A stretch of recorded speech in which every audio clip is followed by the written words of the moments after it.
welcome to Visions. I'm Mirella Rich. Today our guest is Pam Refoy, who is the author of The Fairies of Faith and Hope.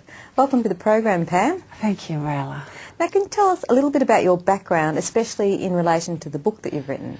Well, I'm actually from England originally, and my background as I've gone through my working life here in Australia has mainly been with working in offices in figures and that side of things. But probably in my 30s, I started to really appreciate writing and poetry and this type of thing, and I also became far more aware of God in our lives, which is a big backdrop to this book.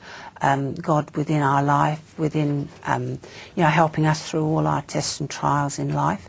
But that is probably how I would say my main learning and growing through my own experiences. Yeah. Which is what we do, of course, through life. Exactly. And what is this book all about? Well, it's basically about my children. I was divorced, and my kids at the time were aged about 11 and 9, and we separated and we went away, went and lived up in the hills. And whilst my children still saw their father a lot, they still had a good relationship with him, we sort of had a whole life of, particularly the eldest one, it affected her, and she was very unhappy, to be away from her dad, although she still saw him, but to be living away from him in that sense. It must be hard on the children. Yeah, it is, and really, as we grew up through that, I sort of taught them within my knowledge of spiritual and power of love and the power of finding happiness and joy within your life. Yeah. I sort of use that to help them and to encourage them through all these very, very difficult times. And did you find that helped? Oh yes, yes, tremendously. oh yes. There's nothing more important. Yes, yes. It was not of any specific religion as such, but more of God within our lives. Yeah. That was something that just as love. Yeah, as love, and that within the lives, and always encourage them to see their dad and to be a part of his life. That's beautiful. And for them, that sort of helped them. But they had to also change schools and change friends, and it brought about many situations of unhappiness and tears, as they grew up. So I sort of helped them through that with our understanding, and I think it did help them throughout life to grow and to formulate themselves into being really, I think and hope, good, responsible adults now, because I wrote this years ago, yes. And the fairies of faith and hope, why do you use fairies? Because that was what the children wanted to hear about? Well, no, it was more, I always wrote poetry, if anything happened throughout life, and they had 2 ponies which we were to acquire, that actually one had to be put down, broke a leg, another one got sick and had to be put down, so I wrote poems for them at that time, related to and their dog right at the end. Amber had a dog which got sick and put down, and I always wrote poetry for that, and I'd written that long before I thought about the book, and I sort of wanted to incorporate that into the book, into the learning and that, because the poetry gave them solace at the time, and comforted them.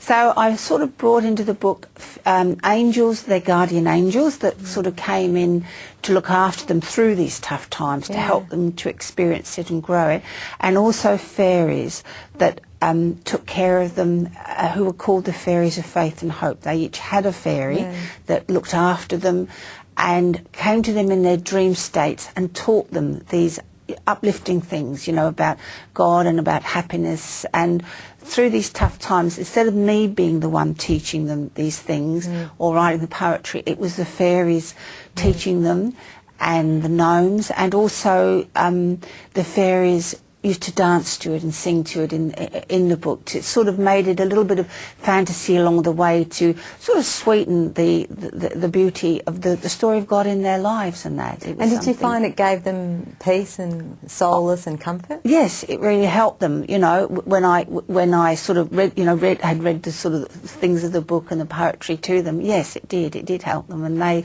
loved it, and they sort of enjoyed that part of things. And who would you say this type of book would appeal to? I think it will appeal virtually. I wrote it with the idea of a broad spectrum. It's really for people who have a belief of God in their lives, but God is a God of love and gentleness and comfort. it's really any culture, any religion. If you believe in God, if you're a real total atheist, you'd say, oh, what rubbish, you know. It wouldn't appeal. But if you're a person that believes in God within your life, and that God is there through tough times, that God will be there to support us, and that God is the joy and the happiness that we can eventually find through all these tests and trials, then I believe it doesn't matter what your culture, what your religion, or even age, you know, from probably about 10 years up. A lot of adults that have read it have said how much they've enjoyed it too, you know, the sort of lightheartedness of it. And there's a part in the book about the family being very nurturing. Can you tell us about that? Yes. I always felt it was very important, as I think I just said earlier, that my children still have a very good relationship with their father. And he was to like go on and marry again and had a little boy, which they absolutely doted on, you know, and because they were by then about 14 and 12, and they always had a lot to do with him and their stepmother. So within their own close family, they had a lot to do. In fact, I would usually spend Christmas with them, with their father and his wife and children, on parts of Christmas. And during special events, birthdays and that, we all got together for the sake of the children, all of them, even their little brother, who their father's son. I used to go to his parties when he was young. And I still do. Like now, time has passed, and I've got a granddaughter from my eldest daughter, and tomorrow actually we're all going to her 3rd birthday, so that family will be there. We've always kept it that my children will not suffer, our children will not suffer through this, that they will, you know, as much as we can, be part of that big family. Plus, then I can extend it to that, beyond that, to my husband, former husband's family, and to my family, all my sisters, and they have cousins on my side, many cousins, because I had 5 sisters, and they grew up having a lot to do with them, you know, having a lot of holidays and that with them. Wow, that's something to cherish. We're about to go to a break now. Okay, thank you. You're watching Visions. Stay with us. We'll be back with more very shortly.